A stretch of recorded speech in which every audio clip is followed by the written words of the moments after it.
Hello friends, नमस्कार, प्रणाम। मैं रागनी आप सभी का प्रभाकर एकेडमी में स्वागत करती हूँ। फ्रेंड्स, हम लोग बाल विकास पढ़ रहे थे, जिसमें से हम लोगों ने बाल विकास से रिलेटेड थ्योरी पर तो प्रैक्टिस कर लिया है, यानी कि डिस्कशन कर लिया है। अब उससे रिलेटेड हम लोग क्वेश्चन आंसर पर डिस्कशन कर रहे हैं। अगर आप लोग पिछली वीडियो नहीं देखे हैं तो आप लोग प्रभाकर एकेडमी ज्वाइन करके जो है प्लेलिस्ट में सारी वीडियोस पड़ी हैं, आप लोग एक एक करके देख सकते हैं। तो चलिए स्टार्ट करते हैं।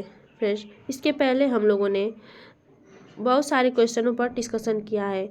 अब हम लोग क्वेश्चन नंबर 21 से आगे डिस्कशन करेंगे। तो चलिए स्टार्ट करते हैं। किसके अनुसार, क्वेश्चन नंबर 21 कहता है कि के अनुसार बालक का विकास आनुवंशिकता तथा वातावरण का गुणनफल है। यानी कि किसके अनुसार जो है बालक का विकास आनुवंशिकता तथा वातावरण का गुणनफल है। पहला ऑप्शन है वुडवर्थ के अनुसार, दूसरा है गैरेट के अनुसार, तीसरा है हॉलैंड के अनुसार और चौथा है थार्नडाइक के अनुसार। तो सही ऑप्शन हो जाएगा वुडवर्थ के अनुसार जो है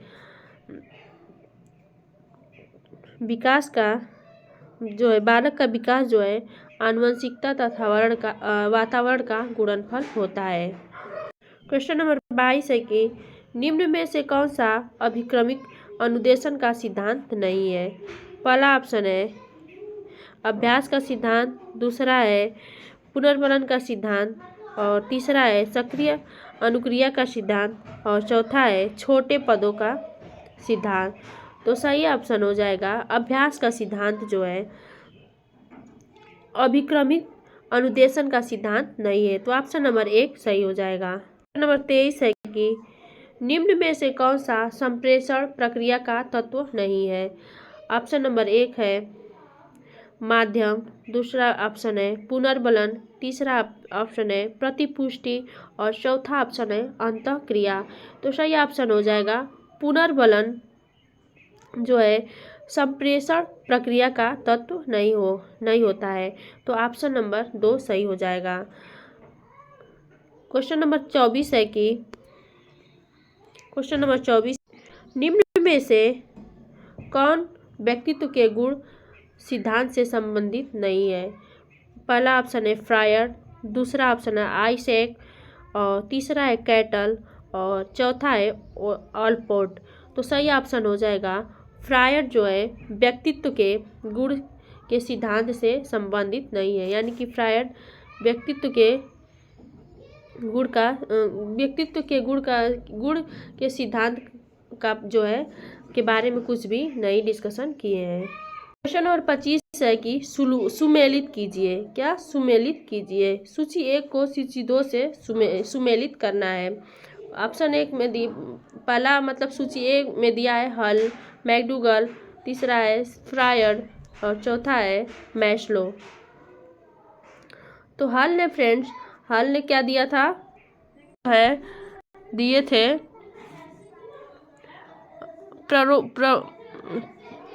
प्रणोद अवकलन का सिद्धांत जो दिए थे।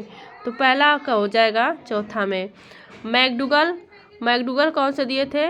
मूल प्रवृत्ति का सिद्धांत दिए थे। और फ्रायड ने फ्रायड ने दिए थे मनोविश्लेषणात्मक सिद्धांत दिए थे।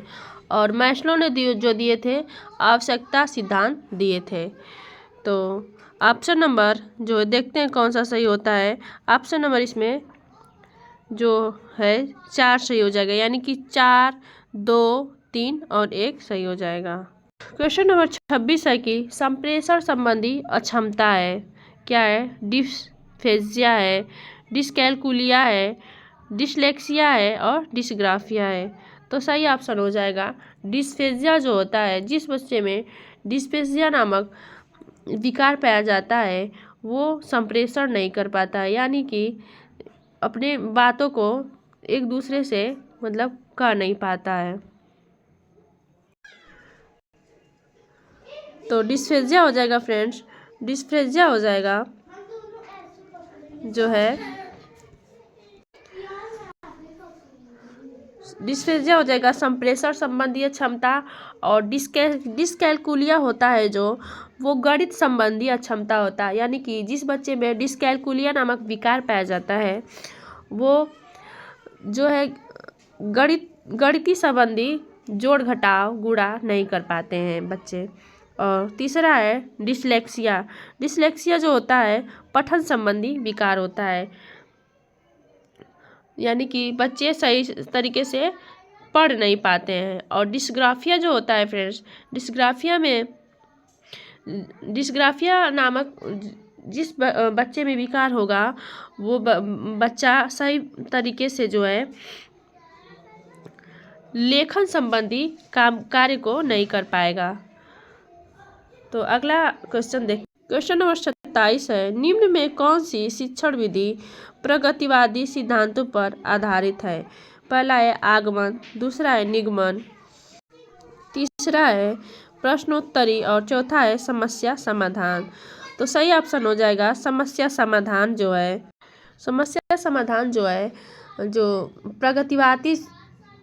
प्रगतिवादी शिक्षण सिद्धांत का जो है पाठ है। क्वेश्चन नंबर 28 है कि निम्न में से कौन सा व्यक्तित्व मापन की प्रक्षेपी तकनीकी है? पहला है साक्षात्कार, दूसरा है अवलोकन, तीसरा है निर्धारण मापनी और चौथा ऑप्शन है प्रासंगिक अंतर्बोध परीक्षण। तो सही ऑप्शन हो जाएगा प्रासंगिक अंतर्बोध परीक्षण जो है व्यक्तित्व मापन की जो है प्रक्षेपी तकनीकी है।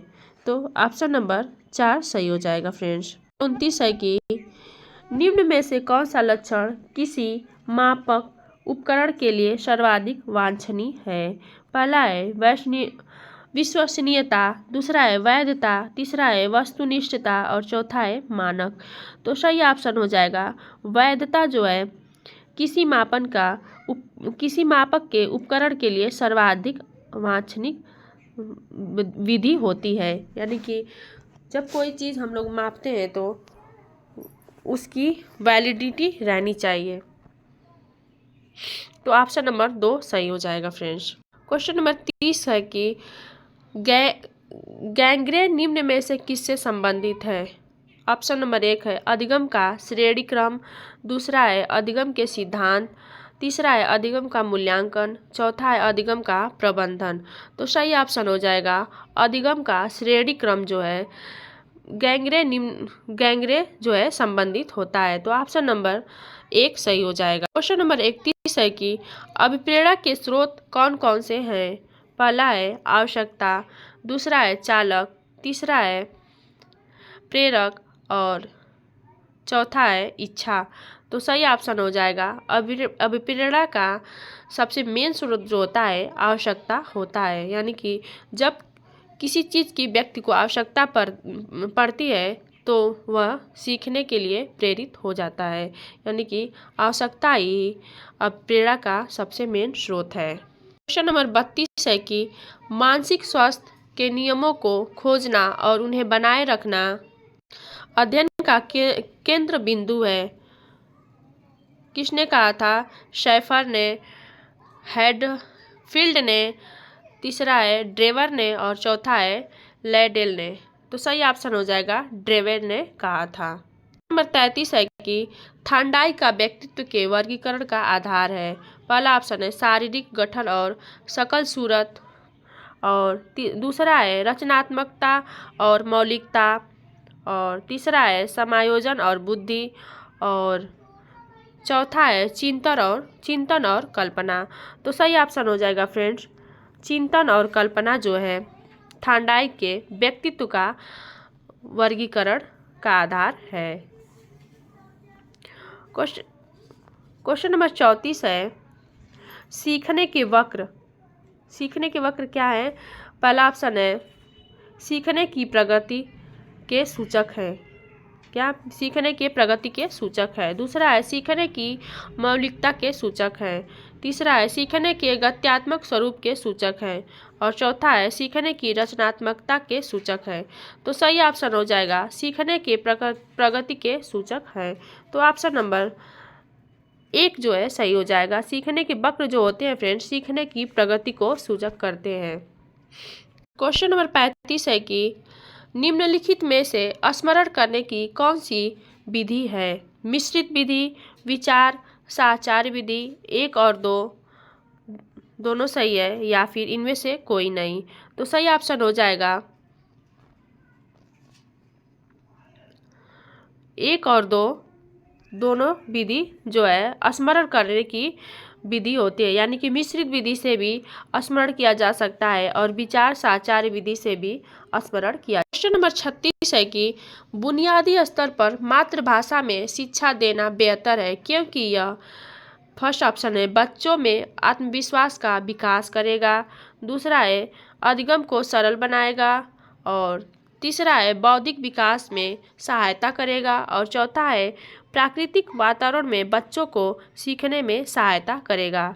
तो सही ऑप्शन हो जाएगा ऑप्शन नंबर 4 जो है प्राकृतिक वातावरण में बच्चों को सीखने में जो है सहायता करेगा, जो है बुनियादी स्तर पर मातृभाषा में शिक्षा देना। नंबर 37 है कि शिक्षा का उद्देश्य होना चाहिए। फर्स्ट ऑप्शन है विद्यार्थियों में व्यावसायिक कुशलता का विकास, दूसरा है विद्यार्थियों में सामाजिक जागरूकता का विकास, और तीसरा है विद्यार्थियों को परीक्षा के लिए तैयार करना, और चौथा है व्यवहारिक जीवन के लिए विद्यार्थियों को तैयार करना। तो सही ऑप्शन हो जाएगा शिक्षा का सबसे मेन उद्देश्य होना चाहिए फ्रेंड्स व्यवहारिक जीवन के लिए विद्यार्थी को तैयार करना, यानी कि बच्चा जो है अपने जीवन में अच्छा व्यवहार कर सके और लोगों के साथ सामंजस्य बैठा सके। अगला क्वेश्चन है क्वेश्चन नंबर 38 है कि क्वेश्चन नंबर 38 है फ्रेंड्स, आप किसी कक्षा में पाठ पढ़ाते हैं और एक विद्यार्थी विषय से असंबद्ध एक प्रश्न पूछता है, आप क्या करेंगे? पहला ऑप्शन है क्या करेंगे, उसे असंबद्ध प्रश्न पूछने की अनुमति देंगे, उसे दूसरा ऑप्शन है उसे असंबद्ध प्रश्न पूछने की अनुमति नहीं देंगे, तीसरा ऑप्शन है उसे गैर अनुशासित समझकर दंडित करेंगे, और चौथा ऑप्शन है कक्षा के बाद प्रश्न का उत्तर देंगे। तो सही ऑप्शन हो जाएगा कि कक्षा के बाद उसे उस प्रश्न का उत्तर देंगे, यानी कि जब बच्चा किसी टॉपिक से हट करके कोई प्रश्न पूछता है तो उसको कहेंगे कि हम इसको कक्षा के बाद उत्तर देंगे। तो इसके मुताबिक ऑप्शन नंबर 4 जो है सही हो जाएगा। 39 है कि प्राथमिक शिक्षक के लिए बाल मनोविज्ञान का ज्ञान आवश्यक है क्योंकि यह बच्चों को अनुशासित बनाने में सहायता करता है, दूसरा ऑप्शन है परीक्षा में परिणाम में उन्नति होती है, और तीसरा ऑप्शन है यह बच्चों को अभिप्रेरित करने के लिए सुविधाजनक तरीका बन जाता है, और चौथा है यह बच्चों को के व्यवहार को समझने में शिक्षक की सहायता करता है। तो सही ऑप्शन हो जाएगा फ्रेंड्स कि बच्चों को पढ़ाने के लिए बाल मनोविज्ञान का जानकारी होना इसलिए आवश्यक है कि यह बच्चों के व्यवहार को समझने के लिए जो है शिक्षक को जो है सहायता करता है। तो ऑप्शन नंबर 4 सही हो जाएगा। क्वेश्चन नंबर 40 है कि प्रतिभाशाली होने का संकेत निम्न में से क्या नहीं है? ऑप्शन नंबर 1 है विचारों में सृजनात्मकता, दूसरा है दूसरों के साथ लड़ना, तीसरा है अभिव्यक्ति में अनुठापन, और चौथा है कौतूहल। तो सही ऑप्शन हो जाएगा प्रतिभाशाली होने का संकेत नहीं है कि दूसरे के साथ लड़ना। जो बच्चे प्रतिभाशाली होते हैं ये काम वो बिल्कुल नहीं करते हैं। तो